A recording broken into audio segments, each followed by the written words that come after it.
Hi, Michael here, and today I'm working with the new bass enhancement plugin by Baby Audio called SubCulture. SubCulture is a pitch tracking bass enhancer designed to help you augment the low-frequency content of any monophonic signal to build deep and powerful bass lines from virtually any source. In this video, I'll be walking through how to use SubCulture to add extra low-end power to DI electric bass. Let's take a look at the session.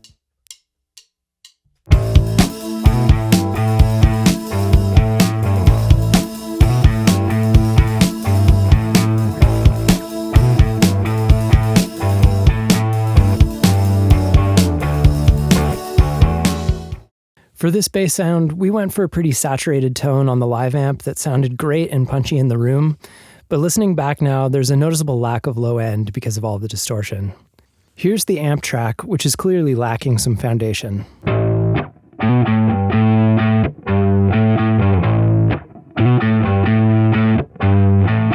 And here's the DI.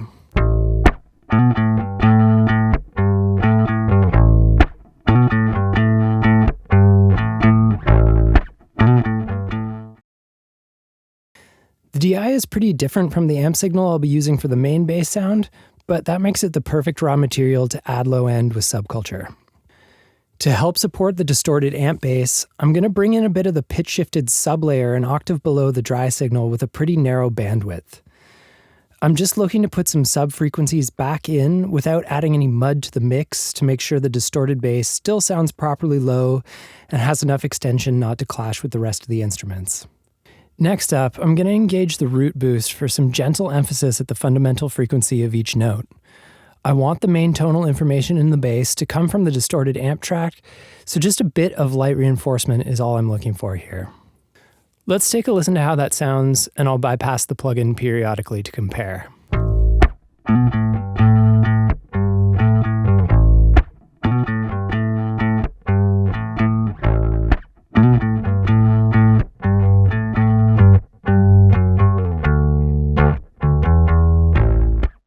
Before I get too far, I'm going to head over to the mix control and see how things stand. This is a pretty subtle setting, and I'm introducing a couple of additional layers, so I'm going to make things simple and go for a 100% wet blend. 100% wet is going to be perfect for adding some additional saturation, because this is, after all, a distorted bass tone that I'm trying to match.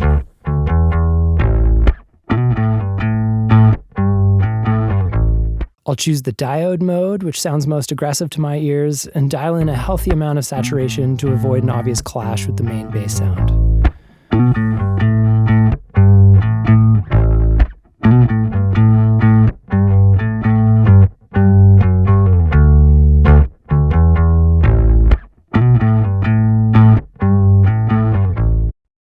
From here, I'll click the cog to access the saturation routing options and make sure the target is set to both. This will make sure I have saturation on the entire signal coming from SubCulture for the best blend with the distorted amp track. This is sounding pretty good, but let's go back and compare to the distorted amp signal. I'm still hearing some spikes in level from the processed DI signal, so I'll jump back into SubCulture to add some compression. It's not at all necessary for the low content in this bass to be dynamic. It's really meant to be felt more than heard.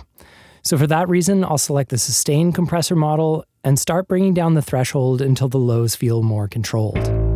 I'll go ahead and do this while listening to the distorted amp signal to make sure the dynamics are more or less consistent between the two. It looks like quite a bit of compression, but this way I'm getting controlled low-end reinforcement that really doesn't jump out the way some static bass enhancers tend to do. With the setting more or less dialed in, I'm going to listen through the whole part to make sure the pitch tracking is clean across the board. After the first section, the bass drops out and it looks like there's a bit of an ambiguous note right as it pops back in. SubCulture can track the pitch of almost any monophonic material, but picked electric bass can have some noisy artifacts, especially when recorded with a DI. Looking at what happened, it seems like SubCulture isn't detecting what's supposed to be a root note played on the bass. That's where the fallback frequency comes in. The song is in the key of A, so I'll go ahead and define A1 or the A 2 octaves below middle C as the fallback frequency for the sublayer. While I'm here, I'll open the auto pitch settings and change the fallback mode to manual. With this setting, the pitch tracker will always default to my set fallback frequency in cases where the detection is unclear. I'll also increase the confidence threshold a bit since it seemed like the vast majority of the pitches were detected correctly throughout the line. This means that only high confidence detections will be used, and SubCulture will default directly to the fallback frequency if the confidence level isn't met. I'll take a quick listen through to see if that solved my problem, and then I'll put the finishing touches on this bass sound. I added a fair bit of level in the end with the sublayer and the saturation control, and I'm starting to run out of headroom on this channel in the DAW.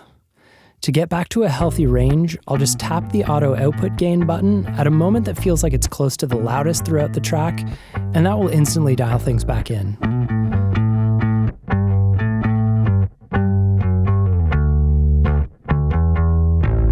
Finally, I'll bring in the global high-pass filter to make sure I'm not putting too much subsonic information into the signal. The frequency display shows that there's a lot going on down low, so I'll drop it in at 40 Hz, since for a high-pass filter, that really is just the corner frequency and not the frequency at which a significant reduction in the signal level has occurred.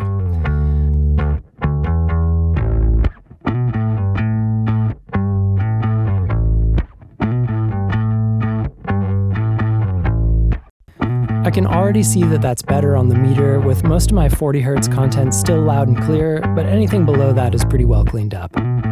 So now let's go ahead and hear the finished sound in the mix, and I'll bypass back and forth a few times to give you an idea of how this worked. Headphones or quality monitors are recommended here, of course, since we're looking at frequency content below 50 Hz.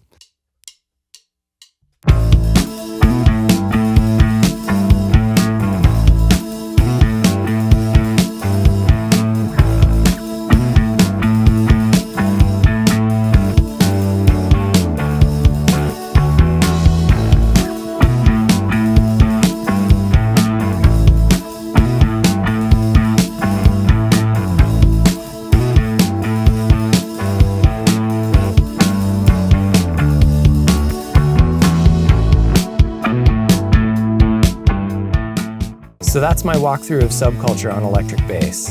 Head over to the Baby Audio website to learn more, download the demo, and get started with SubCulture.